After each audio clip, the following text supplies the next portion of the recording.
नाशिकमधील Gokhale education society संचालित HAL high school येथे NCC एअरविंग छात्र सैनिकांना भारतीय हवाई दल लोहगाव पुणे येथील झालेल्या फ्लाइंग कॅम्पमध्ये प्रत्यक्ष मायक्रोलाइट एअरक्राफ्ट उड्डाणाचे प्रशिक्षण घेण्याची सुवर्ण संधी मिळाली।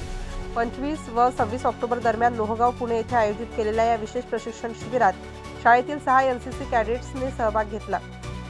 या शिबिरात विद्यार्थ्यांनी विमान तंत्रज्ञान तसेच लढाऊ विमान, त्यांचे उपयोग तसेच विमानातील विविध पार्ट्स या सर्वांबद्दल माहिती घेतली। या शिबिरादरम्यान विद्यार्थ्यांनी प्रत्यक्षात विमान उडवण्याचा अनुभव घेतला। विद्यार्थी सम्यक प्रशांत जाधव, मयंक दिवाण, रिद्धा मानसुरी, नमिता धनावडे, स्वरा साळी, प्रथमेश यादव, शाळेचे प्राचार्य BP साळवे यांनी कॅडेट्सच्या साहसी सहभागाचे कौतुक केले।